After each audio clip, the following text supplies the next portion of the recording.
Don't go and believe it's going to be the same Crawford when he steps up to 168 if that happens. No, this is going to be a better arm Crawford, even better than he's been.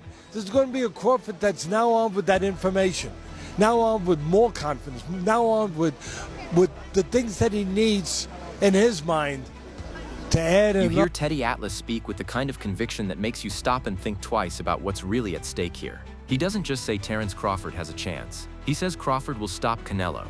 That's a heavy statement coming from one of boxing's most respected analysts, and it isn't based on hype. It's rooted in a breakdown of intelligence, adaptability, and discipline inside the ring. Atlas points out that Crawford doesn't need to be the bigger man. He just needs to be the sharper man, the one who reads patterns faster, who sets traps cleaner, and who carries the mental edge into every exchange. But then you look across at Canelo, a fighter with years of championship experience, who has gone toe-to-toe with some of the best in the sport, a man who has carried his power up through multiple weight classes, who has walked through punches from naturally bigger opponents. Atlas isn't blind to that. He admits Canelo is tremendous. The question he raises is whether that fire, that hunger that once defined Canelo, is still burning at the same intensity, or if time and comfort have dimmed it just enough for someone like Crawford to exploit. Think about what that means. If Crawford's ring IQ really is too high, it might not matter how hard Canelo hits or how heavy he feels at weigh-in. It becomes a battle of thought, not just muscle. And Atlas believes Crawford thrives in those moments where strategy defines the outcome. So here's what I want to know from you. Do you believe intelligence in the ring can outweigh raw power? And if Crawford does pull this off, is it because of Canelo's decline? Or because Crawford is simply that special? Why do you think Teddy Atlas is so certain this will end in a stoppage? When Teddy Atlas talks about Canelo, he doesn't just question his fire. He questions whether the man is still in his prime at all. That's a bold take on a fighter who's still one of the biggest names in boxing. But Atlas isn't the only one raising the point. Fans and analysts alike have been watching Canelo's recent performances with a different lens. The speed that once shocked opponents looks a little slower. The combinations that used to flow naturally now seem more measured, almost calculated. Some wonder if what we're seeing is simply a natural decline that comes with years of wear and tear at the elite level. Atlas went as far as to suggest that maybe Canelo is a little overrated. Not because he isn't great, he is, but because in the fights that really demanded greatness, you can make the argument that Canelo didn't fully separate himself. Against Golovkin in their first meeting, the draw felt like a loss to many. Against Lara, plenty of voices said Canelo was outboxed. Against Mayweather, he was schooled. Even in victories, critics point to moments where Canelo didn't look invincible, only human. Now add the factor of age. He's been a professional since he was a teenager. That's nearly 2 decades of training camps, wars, weight cuts, injuries, and expectations. It's not unreasonable to wonder if the reflexes have dulled just enough to give Crawford an opening. And if Canelo needs the big fight to truly get up for training camp, as Atlas suggests, what happens when the body doesn't respond the way it once did, no matter how motivated the mind is? So I'll put the question to you. Do you think Canelo Alvarez has passed his prime? Or is this narrative just another way to hype up Crawford?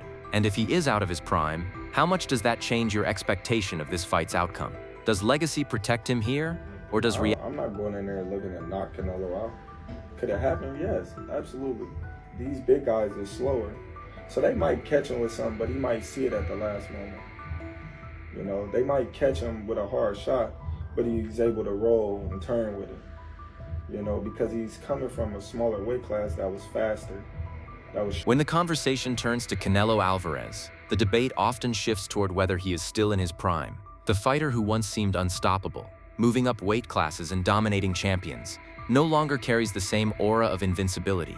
Observers point to the small details in his recent fights. The footwork doesn't glide the way it once did. The head movement looks a little slower, and the timing feels half a beat behind. What was once explosive now feels more deliberate, as if he has to think through movements that used to come naturally. Years of punishment at the highest level of the sport take their toll. Canelo turned professional as a teenager, and for nearly 2 decades his body has absorbed the grind of training camps, championship bouts, and the expectations that come with being the face of Mexican boxing.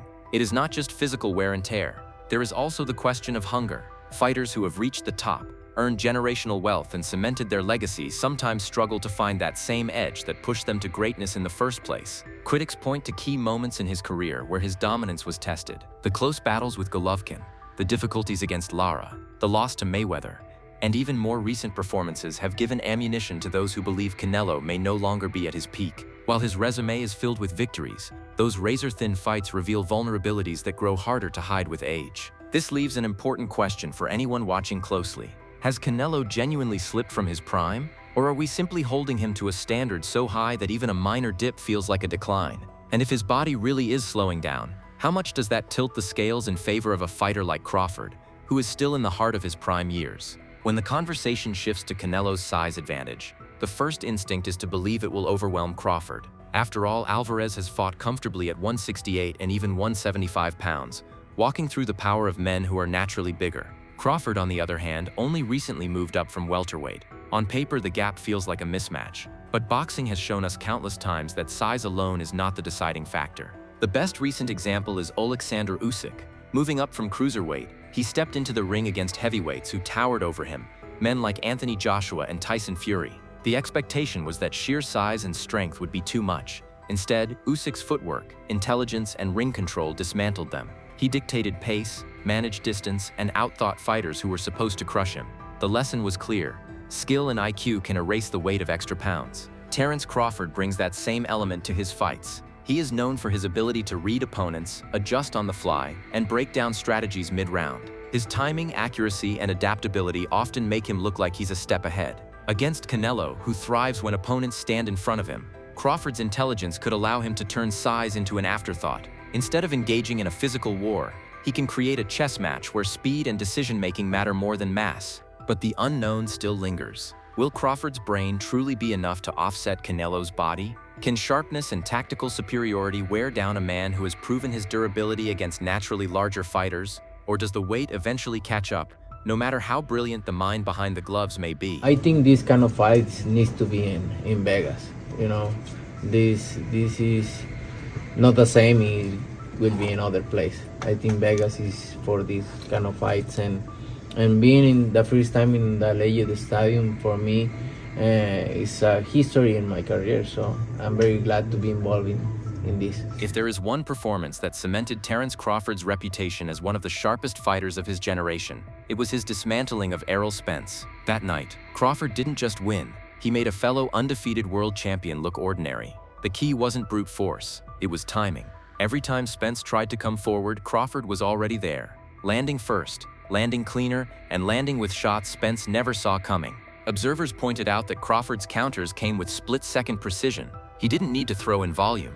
Instead, he picked his moments with surgical accuracy, letting Spence commit and then punishing him for every mistake. The jab was perfectly measured, the straight punches were crisp, and the way Crawford shifted stances seamlessly kept Spence guessing, forcing him to hesitate when he normally thrived on aggression. That hesitation was all Crawford needed to break the rhythm and impose his own. It wasn't just that Crawford hurt Spence, it was the way he did it. The knockdowns weren't wild exchanges. They were carefully crafted traps, timed to perfection.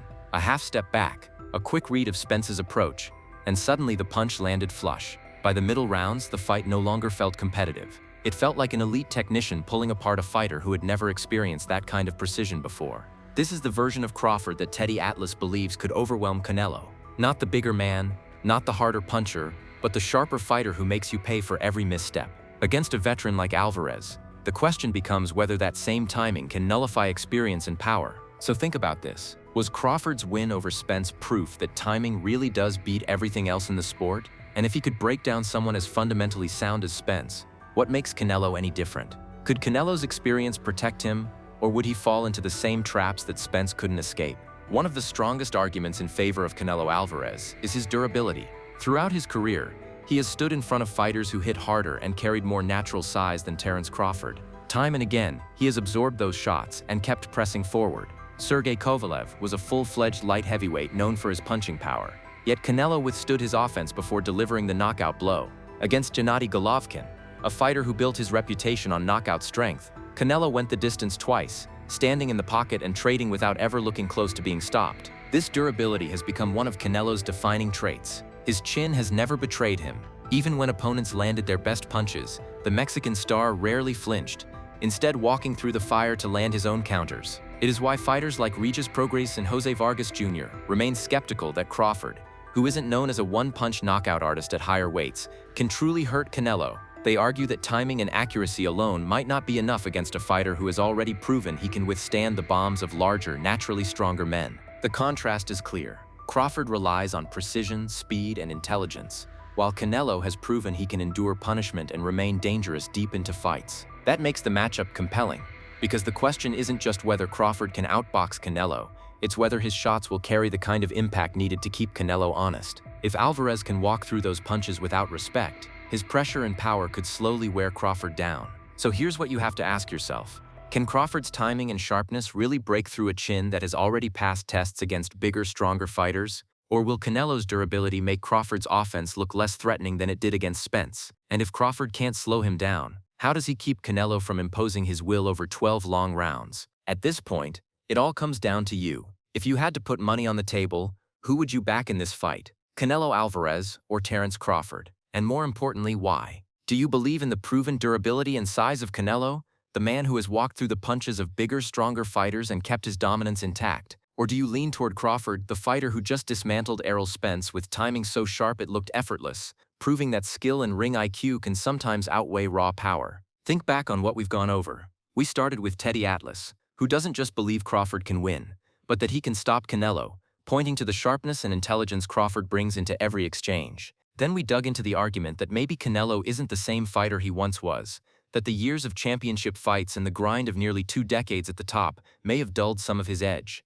We compared size against skill, bringing up examples like Usyk showing the world that intelligence and movement can topple bigger men. We examined Crawford's masterpiece against Spence, where his timing and accuracy tore down an undefeated champion. And finally, we acknowledged Canelo's biggest weapon, his chin, his toughness, and his ability to keep pressing even when opponents unleash their hardest shots. It leaves us with one of the biggest questions in boxing today. Is this fight a passing of the torch, where Crawford proves that precision beats power and IQ beats size? Or is it another chapter in Canelo's storied career, where he once again shows that his strength, chin, and experience are too much for any challenger to overcome? So tell me, if you were betting tonight, where would your money go, and why? Is it Crawford's brilliance or Canelo's durability that you believe will decide this fight? 2 fighters, 2 legacies, and 1 stage that will decide everything. On one side, the relentless power and durability of Canelo Alvarez, a man who has already carved out his place in history. On the other, the sharpness and intelligence of Terrence Crawford,